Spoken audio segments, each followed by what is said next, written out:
एक बार फिर आप लोगों का स्वागत है हमारे आज के इस बजट परिचर्चा में।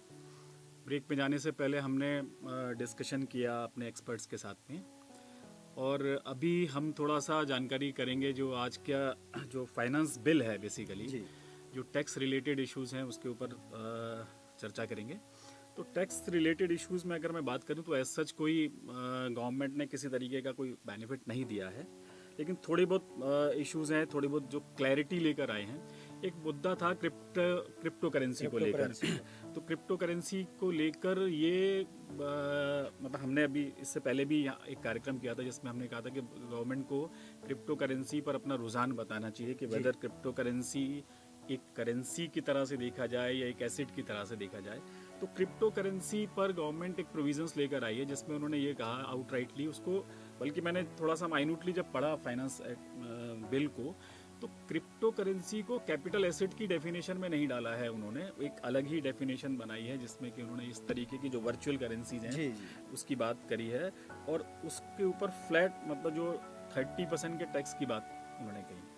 और 30% के टैक्स मतलब crypto currency whether it is a legal currency और उसकी बात नहीं करी गई, क्योंकि अभी ये पूरे वर्ल्ड में अभी ये क्लैरिटी नहीं है। लेकिन 30% टैक्स की बात करी गई है, और जो हमारी कॉस्ट ऑफ एक्विजिशन है आपने जिसमें ख़रीदी थी और जो आप बेच रहे हैं, तो वो जो डिफरेंस है उसके ऊपर एक स्पेशल प्रोविज़न है हमारे यहाँ 115 सेक्शन के अंदर, उसमें इसके ऊपर टैक्स की 30% की लाइबिलिटी लेकर आए हैं, और उसके ऊपर फिर जो 1% TDS का प्रोविजंस की भी बात करी गई। यहाँ एक मैं बीच में इंटरफियर जी कर रहा हूँ जी जी जी जी वित्त मंत्री ने बड़ा क्लियरली ये बात कही कि जो क्रिप्टो करेंसी जो करेंसी होती है उसे इशू करने का अधिकार केवल central bank of the country को होता है। करेक्ट, बिल्कुल। उनका मतलब ये था कि ये क्रिप्टो एसेट्स हैं जी या वर्चुअल एसेट्स हैं जी, ये क्रिप्टो करेंसी नहीं है। क्रिप्टो करेंसी तो डिजिटल मनी RBI लाएगी। एग्जैक्टली उन्होंने प्रपोज किया है कि बिल्कुल इस ठीक बात साल है। लाएगी, और ये जो क्रिप्टो वो कह रहे हैं करेंसी तो केवल RBI या सेंट्रल बैंक इशू कर बेसिकली सकती है ये वर्चुअल एसेट्स हैं। वर्चुअल एसेट्स हैं, इसको क्रिप्टो करेंसी बोला जाता है, बट ऑल ओवर वर्ल्ड में उसको एज ए करेंसी नहीं माना गया है अभी वो। इसीलिए अब गवर्नमेंट ने तो केवल अपने मतलब की बात करी है कि उसके टैक्स ट्रीटमेंट का क्या करना है वो क्लैरिटी लेकर चले आए हैं कि हम मतलब जो डिफरेंस है इसके ऊपर आपसे ऊपर 30% का स्पेशल टैक्स ले लेंगे। एक और प्रोविजंस जो कोविड से रिलेटेड प्रोविजंस हैं, और मैं अच्छी बात यह है सर कि वो फाइनेंशियल ईयर जो 2021 हमारा निकल गया उसके ऊपर भी एप्लीकेबल हैं। तो एक तो उन्होंने ये कहा कि अगर कोविड से रिलेटेड जो हमारी बीमारी थी उससे जो ट्रीटमेंट का जो खर्चा अगर मान लीजिए एम्प्लॉयर ने बियर करा है या किसी और ने बियर किया है, तो पर्टिकुलरली जैसे कोई खर्चा यू ऑल आर अवेयर अगर एम्प्लॉयर करता है तो वो परक्यूजिट माना जाता है और आपकी इनकम में जुड़ता है। लेकिन उन्होंने ये कहा कि कोविड से रिलेटेड अगर कोई खर्चा है जो आपके एम्प्लॉयर ने किया गया है तो वो परक्यूजिट नहीं माना जाएगा। एक तो ये वाली बात कही, और दूसरी बहुत अच्छी इंपॉर्टेंट बात कही है कि अगर कोविड से किसी पेशेंट की डेथ हो गई है जी और उसके फैमिली को पैसा मिलता है, एम्प्लॉयर से मिलता है या किसी और व्यक्ति से मिलता है, तो वो 10 लाख रुपए तक का वो जो मनी है वो टैक्स एग्जेम्प्ट कर दिया गया, उसके ऊपर मतलब कोई मतलब टैक्स लाइबिलिटी नहीं है। तो ये अमेंडमेंट था। एक और इशू था वो वैसे तो बिजनेस से रिलेटेड है, सेक्शन 40 के अंदर ये कहा जाता है कि जो टैक्स है जैसे इनकम टैक्स है जी, तो वो income tax as a expenditure allow नहीं होता है बिजनेसमैन के लिए। लेकिन उसमें एक बड़ा इंपॉर्टेंट इशू था, राजस्थान हाई कोर्ट ने हमारे फेवर में एक फैसला दिया अभी कि अगर कोई सरचार्ज है या सेस है, तो चूंकि सरचार्ज और सेस अलग अलग डिफाइंड है तो हम उसको टैक्स में की डेफिनेशन में नहीं मानते। तो आज की बजट स्पीच में आपने देखा होगा कि हमारी फाइनेंस मिनिस्टर ने कैटेगरिकली कहा कि लॉ का इंटेंट उसके अंदर वो सरचार्ज और सेस को भी इंक्लूड करने का था, तो लिहाजा वो जो सरचार्ज है या वो सेस है वो टैक्स ही माना जाएगा, और इसका रिट्रोस्पेक्टिव अमेंडमेंट किया है और ये एज ए एक्सपेंडिचर आपको नहीं ट्रीट होगा जी।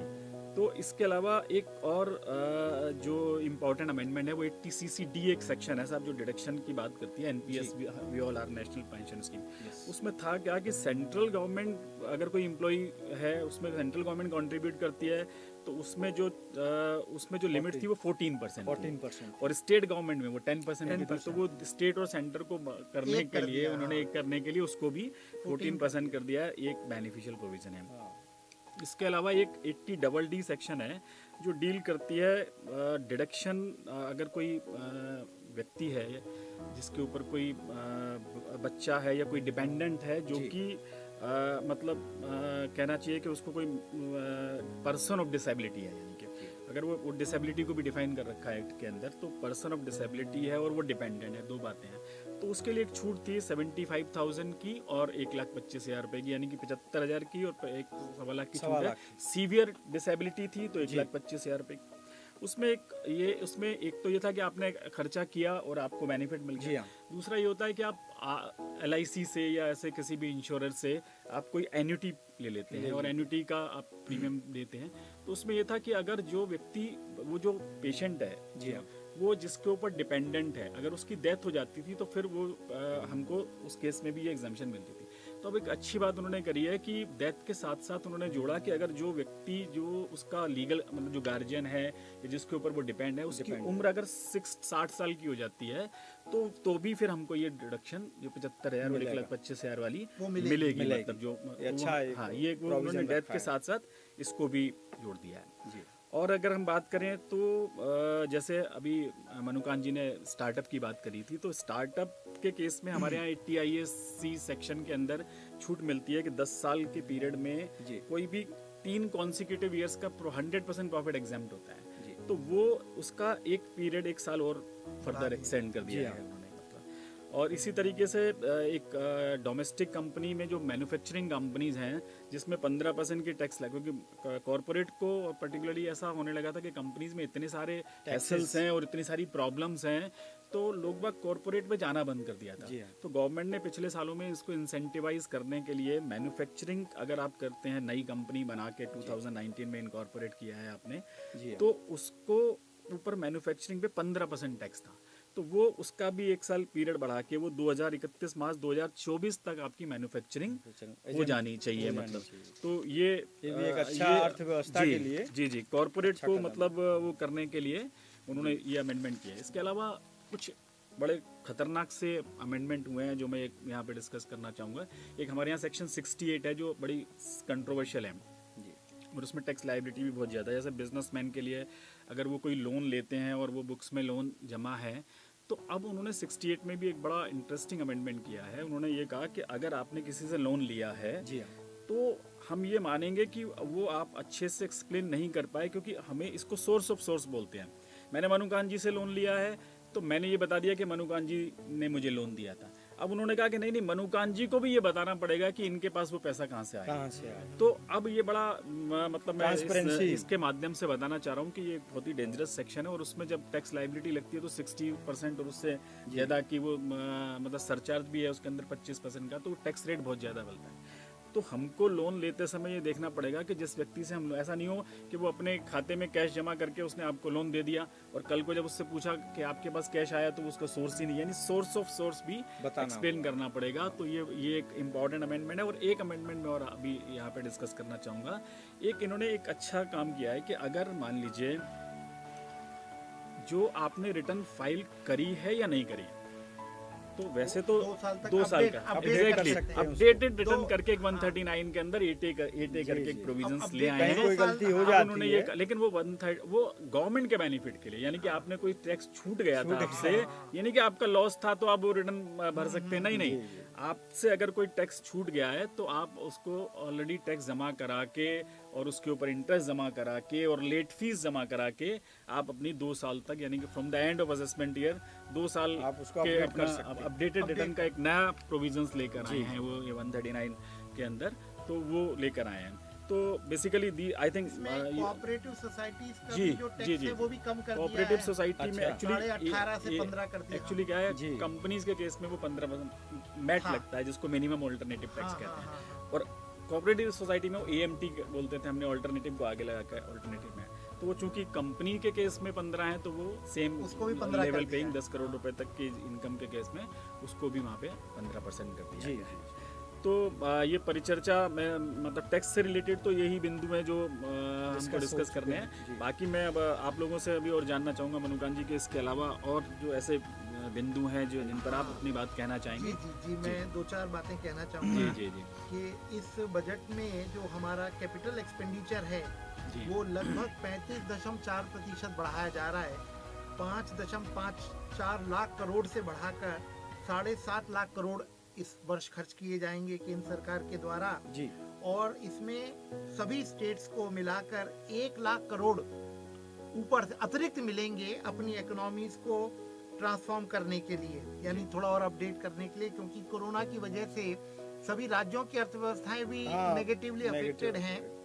पिछले सालों में भी कैपिटल एक्सपेंडिचर काफी हुआ है। हाँ, बिल्कुल हुआ है। बढ़ रहा है। और एक ये है कि जो पब्लिक सेक्टर के प्रोजेक्ट्स हैं उनमें ये sovereign green bonds, green bonds लाने, सॉवरेन ग्रीन बॉन्ड्स लाने की योजना है जो हमारे पब्लिक सेक्टर मैं समझता हूँ जिस तरीके से सॉवरेन गोल्ड बॉन्ड आरबीआई हमेशा अभी लेकर आता है और वो बड़ा इम्पोर्टेंट है, क्योंकि 2.5% का इंटरेस्ट भी मिलता है। गवर्नमेंट ये चाहती है कि गोल्ड आप अपने पास मत रखिए, आप सॉवरेन गोल्ड बॉन्ड ले लीजिए कभी भी, और उसमें कैपिटल गेन भी नहीं लगता है, आप अगर मतलब उस पीरियड तक होल्ड करते हैं। जी जी। तो आई थिंक इसी तरीके के ये कोई सॉवरेन और सर इसी तरह से ईज ऑफ डूइंग बिजनेस का 2.0 वर्जन लॉन्च किया गया है।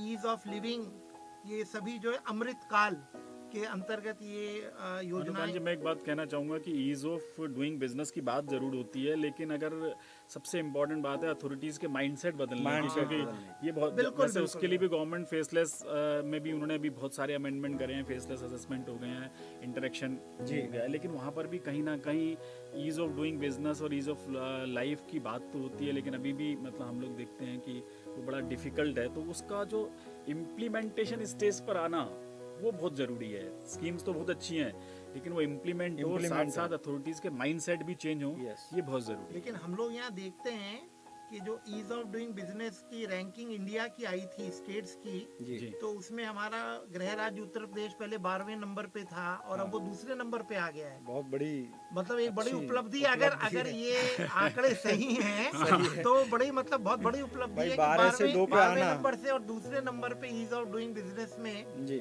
हमारा राज्य आ गया है। नहीं, निवेश भी बढ़ रहा है, अब देख रहे हैं अगर पिछले उसमें देखा जाए तो उत्तर प्रदेश के अंदर। और एक और इम्पोर्टेंट डेवलपमेंट हुआ है कि ये सर जो स्पेशल इकोनॉमिक जोन एक्ट है, SEZ 2005 का जो एक्ट है उसको स्क्रैप करके नया अब उसमें राज्यों की भी भागीदारी, क्योंकि अब तक जो सेज थे वो सेंट्रल गवर्नमेंट के कंट्रोल में हुआ करते थे और थे वो डिफरेंट स्टेट्स में लोकेटेड। अब उस एक्ट को स्क्रैप करके नए कानून बनाया जा रहा है जिसमें अब राज्य सरकारों को भी योगदान देना है, उसमें कंट्रीब्यूट करने के लिए मौका दिया जाएगा, उसमें उनका जो है वो होगा।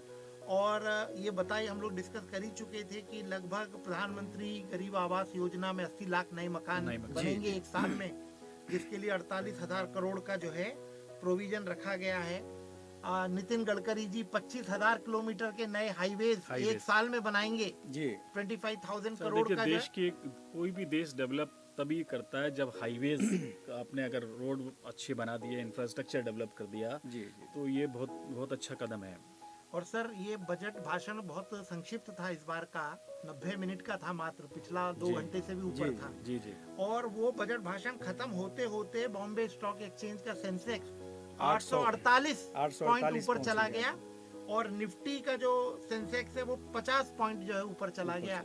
यानी स्टॉक मार्केट ने तो पॉजिटिवली रिएक्ट किया है। बाद में गिरा भी, फिर बाद में गिर गया था, गिरा भी है 150 के आसपास। लेकिन टेक्नोलॉजी वाले जो शेयर्स थे वो थोड़ा सा उठे हैं। तो राजवीर जी आप बताइए, कुछ और कहना चाहेंगे? तो हाँ, जैसा कि मैं अभी चर्चा कर रहा था आपसे कि आधारभूत संरचनाओं की बात हो या विद्यार्थियों के पाठ्यक्रम में प्राकृतिक और जीरो बजट खेती की जोड़ने की बात है, इसके अलावा जो है खासतौर से सरकार ने जी गत वर्षों में हमारी मुद्रा जो है तिलहनों के तेल आयात के लिए मतलब चली जाती है बाहर, दलहन और तिलहनों की जो बात है, तो अब इसमें दलहन और तिलहन की खेती को बढ़ावा देने के लिए किसानों के लिए जो कृषि निवेश और जो सुविधाएं दी जा सकती हैं उन पर भी इसमें जो है प्रोविज़न रखा गया है जी, ताकि हमारा देश तिलहन और दलहनों के उत्पादन में आत्मनिर्भर हो सके। हालांकि एक पॉजिटिव ये हमें सिग्नल अभी इस गत वर्ष का जो दलहनों का उत्पादन है जी वो लगभग जो है 25 मिलियन टन जो रिकॉर्ड उत्पादन हुआ है और तिलहनों का उत्पादन जो कि 35 मिलियन टन हुआ है। तो उससे और आगे चलकर जो है सरकार किसी तरह से इसमें आत्मनिर्भरता के लिए इस पर भी इसमें जोर दिया जा रहा है।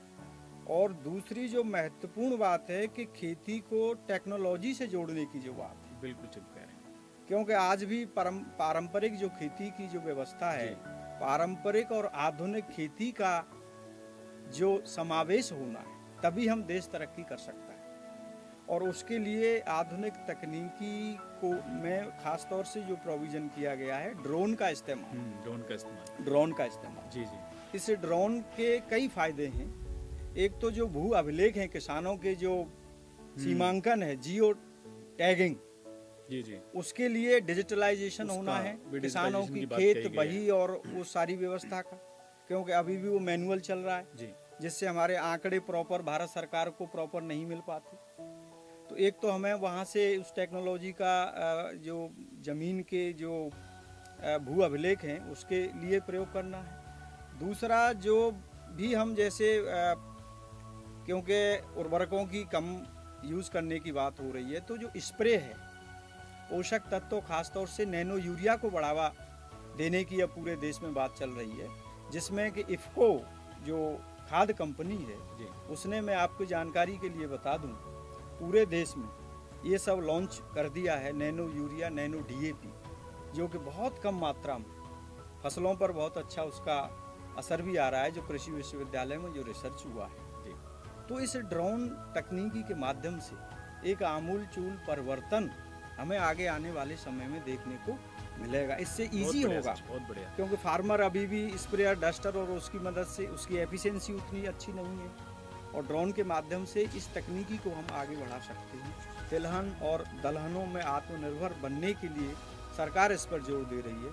खाद्यान्नों में हम ऑलरेडी आत्मनिर्भर हो चुके हैं, जिससे कि देश की 80 करोड़ की आबादी को सार्वजनिक वितरण प्रणाली के माध्यम से उनको जो है लगातार खाद्यान्नों का वितरण किया जा रहा है, और उसके लिए हमें कहीं भी विदेश से खाद्यान्न मंगाने की आवश्यकता नहीं पड़ रही। तो ओवरऑल मेरा ये सब चीज़ें कहना है कि एक तरफ हम आम जनमानस को उसके स्वास्थ्य का भी ध्यान हमें रख रहे हैं, प्राकृतिक खेती को बढ़ावा दे रहे हैं, प्राकृतिक स्रोतों के संरक्षण की बात हो रही है, किसान के संरक्षण की बात हो रही है, और तात्कालिक लाभों का अगर उस नज़रिए से देखें कि भाई किसान की आय क्यों डबल नहीं हुई, जैसा कि माननीय प्रधानमंत्री जी 2016 से ये हमारा टारगेट अगले 5 वर्षों में डबल करना है। कृषि वैज्ञानिकों के सामने और पॉलिसी मेकर्स के सामने ये सब सारी चीजें चल रही हैं। तो जैसा मैंने आपसे पहले कहा था कि कृषि क्षेत्र एक चुनौती भरा क्षेत्र है और रातों रात कोई चीजें आमूलचूल परिवर्तन नहीं हो सकता। तो उस दिशा में हम अग्रसर हैं, और काफी हद तक किसानों के जो आय दोगुनी करने की बात है, तो उसमें हमने काफी हद तक अचीव कर रखा है, और वो फार्मिंग सिस्टम्स के माध्यम से। तो कंक्लूड करने के लिए हम लोग 2-3 बातें मैं और ऐड करना चाहूँगा कि संभवतः इस वर्ष 2022 में हम और आप शायद 5G टेक्नोलॉजी भी यूज करने की स्थिति में आ जाएंगे, क्योंकि बजट में घोषणा की गई है कि 5G का स्पेक्ट्रम की ऑक्शन इस साल होगी। दुनिया के कुछ चुनिंदा देशों में 5G टेक्नोलॉजी यूज में आ गई है, अभी हम लोगों के यहाँ 4G चल रही है। तो हमें पूरी उम्मीद है कि इस साल हम 5G टेक्नोलॉजी, जिससे इंटरनेट की स्पीड और कनेक्टिविटी बहुत बढ़िया हो जाएगी। इसके अलावा इस बार बजट में ये भी कहा गया है कि जो पोस्ट ऑफिसेज हैं अब वो कोर बैंकिंग भी कर सकेंगे, कोर बैंकिंग फंक्शंस भी उनको अलाउ किए जा रहे हैं। तो बैंक और पोस्ट ऑफिस की फंक्शनिंग लगभग बराबर हो जाएगी, और करीब 400 नई वंदे भारत ट्रेनें शुरू करने की भी इसमें बात की गई है, क्योंकि आप सब जानते हैं कि अब रेल बजट और यूनियन बजट अलग कर दिया गया है, एक हो गया है। हाँ, एक हो गया, पहले अलग होता था, अब दोनों एक हो गया है। तो इसी में रेलवे से संबंधित जो है 400 नई वंदे भारत ट्रेनें शुरू करने की भी बात की गई है। पासपोर्ट्स भी अब मैनुअल फॉर्म में ना मिलके ई पासपोर्ट ही रहेंगे अब, तो वो भी एक बड़ी क्योंकि पासपोर्ट मिलना बड़ा मुश्किल होता है, बड़ा मुश्किल था, और रिन्यूअल भी बहुत मुश्किल बड़ा मुश्किल, और डाकिए का हम इंतजार करते रहते हैं कब वो हमारा पासपोर्ट लेके आएगा, लेकिन नहीं, अब वो ई पासपोर्ट की सुविधा हो जाएगी, तो बहुत आसानी से हो जाएगा। तो मुझे लगता है कि ये कुछ और सेलिएंट फीचर्स इस बार के बजट में हैं जी, और कुल मिला के मुझे लगता है कि ग्रोथ ओरिएंटेड ग्रोथ ओरिएंटेड है। और पॉलिटिकली मोटिवेटेड बजट नहीं है। जी जी, ये वाकई में इकोनॉमी के को ध्यान में रख के growth oriented long term sustainability, वही मैंने कहा ना, स्थायित्व जो जो इंडिया है। एट 100 बस 100 साल वाले भारत को दृष्टिगत वही है। रखते हुए ये बनाया गया है। और मैं ये भी देख रहा था कि जो टीम निर्मला सीतारमण जी के साथ बैठी थी जी। वो भी बड़ी तैयारी से आई थे, मतलब जी। उनके पास भी हर पत्रकार के प्रश्न का बड़ा माकूल सटीक जवाब, जवाब। सटीक जवाब था बिल्कुल। तो मुझे उम्मीद है, लेट्स होप एंड प्रे कि ये बजट अपने उद्देश्यों की पूर्ति पूर्ति और करेगा। प्राप्ति करने में सफल रहे। धन्यवाद। Thank you. धन्यवाद सर। बहुत अच्छी परिचर्चा रही आज की हमारी, और आप सभी ने बहुत अच्छे से, मैं समझता हूँ बजट का पूरे ही तरीके से मंथन हो गया है और कुछ भी विषय ऐसा है जो छूटा नहीं है, और जी, आप लोगों ने बड़े अच्छे से कवर किया है, और मैं बहुत बहुत शुक्रगुजार हूँ आप हमारे बीच आप लोगों का। मैं एक बार थैंक यू बोलना चाहूँगा डॉक्टर मनुकांत शास्त्री जी और हमारे डॉक्टर राजवीर सिंह जी, बहुत बहुत धन्यवाद। और अब हमारा ये कार्यक्रम जो बजट की परिचर्चा का था यहाँ पर समाप्त होता है। ब्रिजवाणी 89.6 मेगाहर्ट्ज़ की तरफ से मैं सभी श्रोताओं का, सभी दर्शकों का तहे दिल से स्वागत करता हूं जिन्होंने हमारे आज के इस कार्यक्रम को सुना।